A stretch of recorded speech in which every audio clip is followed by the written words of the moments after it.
Hey there guys, my name's Rick Utzer here with AirgunWeb, your home for old school airgun reviews, where we tell you the facts, not fluff. We're going to dive back into the Daystate Red Wolf. Last time we were out here at the range, we were shooting at 25 yards because of the wind. We were testing out some slugs, seeing how they did. And if I remember correctly, the FX slugs were like awesome. So we have exceptionally good conditions today. I know I'm always telling you guys, oh, it's really bad weather and it's super windy. And yeah, not today. Today is gorgeous. And we're getting to that part of the year where we should have some really good weather more often than not. It's going to get a little cooler, but that's certainly going to hurt my feelings at all. Today it's warm. It's probably 90 degrees, but very, very calm. We got a little breeze now and then, but nothing that I think that's going to give our Daystate a problem. Now, the question is, we shot these great, or they shot great, excuse me, at 25 yards. Will they also shoot great at 50? I don't know. We're going to try them out and see how they do. We'll adjust the scope and all that kind of fun stuff. And if they're, you know, for reference, if we need to pull out the 18-13s and see how they do compared to the 18-13s, we'll do that. But we already know that this gun shoots sub-MOA at 50 yards. We know this. This is not news. We've done enough testing with this that, you know, more often than not, you're going to get sub-MOA with this, with pellets at 50 yards. Now let's see if we can do it with slugs. Now we are shooting the FX slugs because from what I could tell, they were really going to give me the best results. I am looking at 50 yards here. I am shooting through the Hawke Sidewinder first focal plane. Really, really nice scope. This is a 6-24, I believe. Yes, 6-24. And I've mentioned this a few times, and maybe every time I use this or one of the Hawke's upper end line, a lot of the lesser expensive or the more affordable scopes will say that when you go to the max magnification, it's hard to see through them. The Sidewinders, the Frontiers, especially the new generation stuff, is super nice. So let's go ahead and take a shot, dead center, center bull. I don't know if we're going to fire. All right, we're at 248 bars. So we got a full fill. Let's see here.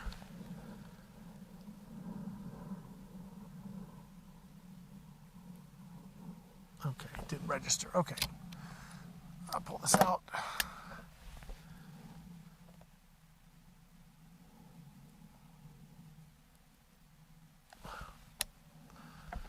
Okay, so the red dot means shoot. Okay, so I cycled the safety, but then still forgot to put the back to fire doe head. Okay, here we go. Finally. Okay, so that is hitting. Yeah, we're right where we were last time. We are sitting a little low. Let me take another shot. So we'll take 3 shots, probably. And then we will go ahead and, boy, I'm just having all kinds of personal technical difficulties today. Like, okay, magazine goes in this way. There we go. All right, here we go. Let's see where this lands.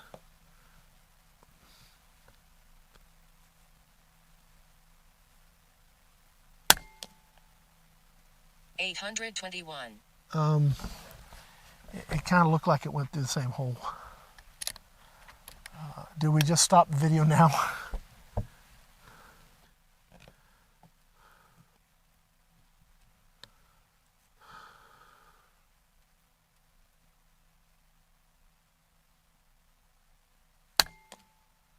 $812. Okay.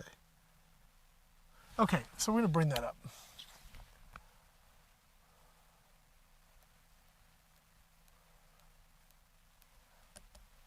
I don't know, I have a bad habit of tapping the scope. That's old school. Used to do that with our cheap scopes we'd get with our bundled guns. It's hard to break that habit. All right, here we go. Same bull, just going to sight it in here.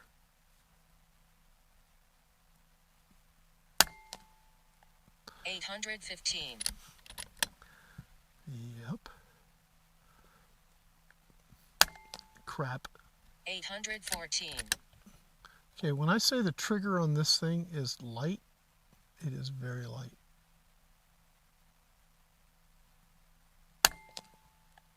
810.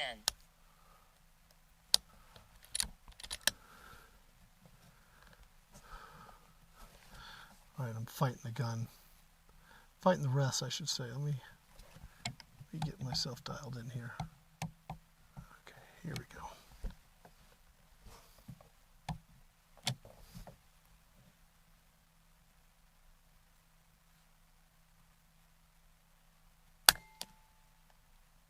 $799.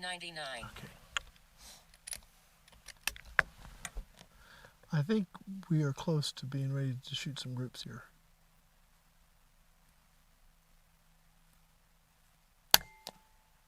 $795. Okay, let's go ahead and shoot some groups. So I'll refill the mag. We'll do 5-shot groups. We'll shoot several to make sure that we are getting a good sampling of what the gun can do. It's so easy just to get one really good group and then call it a day. Yeah, that's really not the best method, is it? I mean, you want to really know what your gun's going to do, and you don't want it to be a fluke, or you want to, if you're going to take it out, especially if you're going to go hunting, you want that to be very repeatable. So we'll shoot a few groups here and see how it does. But I'm not seeing any reason you wouldn't want to be shooting these slugs. Absolutely awesome. Okay, top left. 5-shot groups, so we'll start with the top left here. Okay.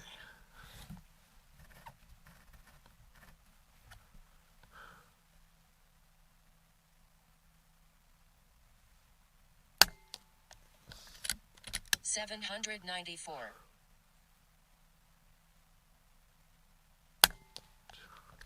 $798.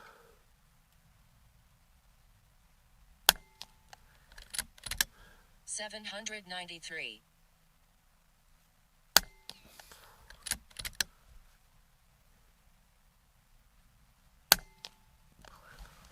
$794. Okay.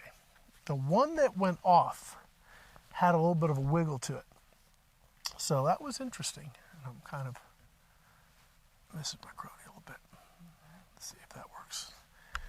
We're losing some light here, and so if we lose some Chrono numbers, I think you guys get the point. We're around 800 feet per second. I'm going to drop down. I'm going to move to the right a little bit.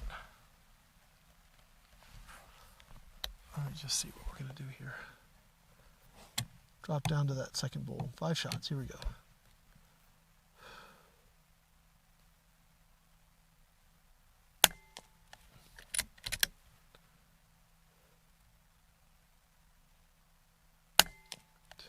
$790.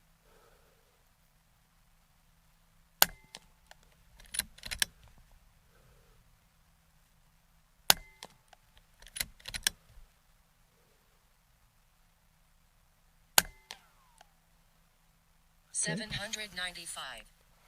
Okay. I still want to get it more centered. Oh no! We need to go get some more slugs. I was going to say pellets.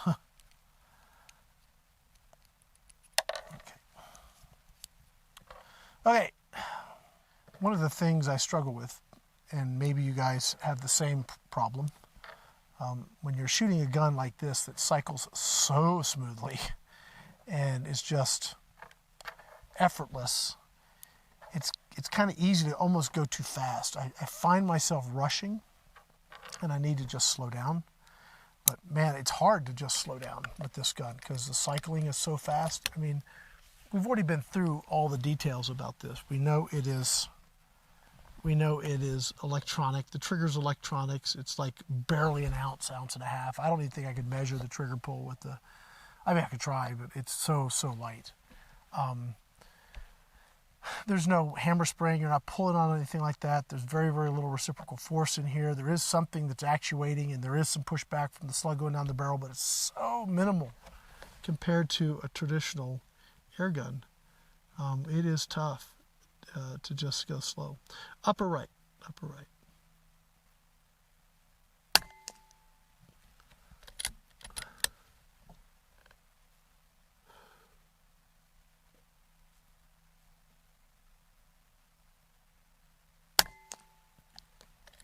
797.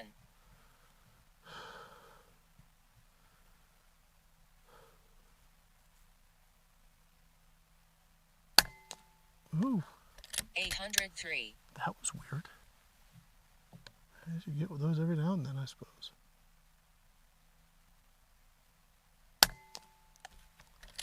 802.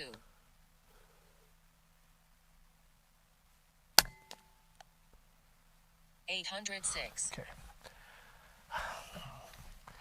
It doesn't seem to me that at 50 yards it's as consistent as pellets are. Now, this isn't a slug gun, okay? So I guess we should expect that, right? I mean, I could certainly hunt with these without any doubt. I mean, every one of those is minute a squirrel head easy, right? But if I'm just shooting for pure precision and want to save a few bucks, I think pellets are just a better fit, at least up to 50 yards. Does it matter when we stretch it to 100? I think we need to.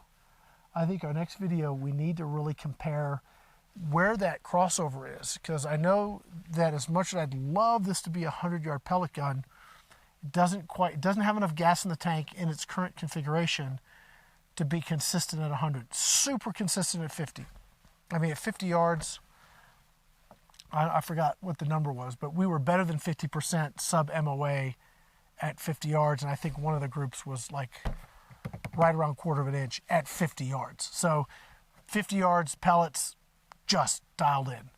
75, 100 yards, it loses. The pellets, the deficiency of the pellet design begins to show because it bleeds energy too quickly.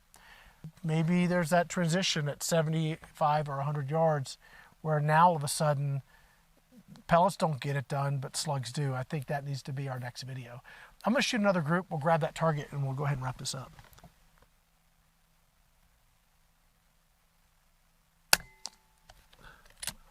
$808.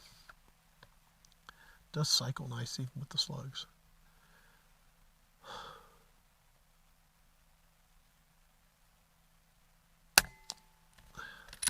$807.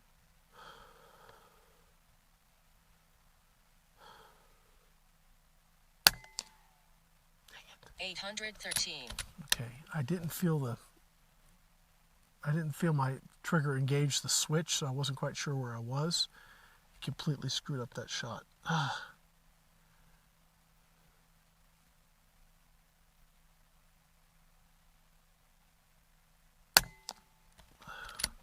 809.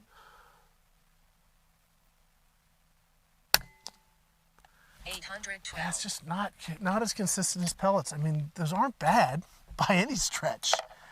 I just know that this does better with pellets. I'm going to go grab another sleeve because I really want to try one more time to see if I can get just one consistent group without fire. So I'm going to do that. I promise. One more group and we're going to wrap it up. And there's a Roadrunner sitting on my dirt bank over there that's just saying, you can't shoot me. And I won't shoot him because he's a friendly Roadrunner. Let me go grab some more slugs. I'll be right back. Okay, regardless of if I want to shoot longer or not, we're going to have to wrap it up. We got some weather coming in and it's looking ugly. So we've had a lot of rain this season, probably the most rain we've had here in 10, 20 years. It's nice. The desert's the greenest I've seen it in a long time. Okay, let's do some more shooting. I also need to say thank you to FX for sending these slugs out. Back in when it was so hard to get ammo, they sent me a bunch of 30s and 22s. I would love some 25s, but I don't know why I didn't get any 25s. But so thank you, FX, for sending some slugs out. Okay, let's see. I'm gonna go bottom right and then bottom left, and we're gonna call it.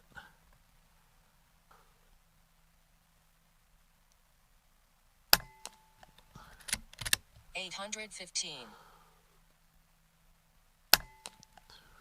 813. 809. 811. Come on 812. now. You see that? See, that's what really bugs you. I mean, I went a little quick on that specifically because I was just feeling the rhythm and I didn't want to break the rhythm. But that last shot, and I was dead center. I was dead center on my sight picture and was good follow through, all of that stuff. And just that one shot kind of gave me fits. But that is, I think, that's what I'm saying. I think the pellets are more consistent. All right, bottom left, and then we're done. I'll go grab the target. We can wrap it up. Here we go.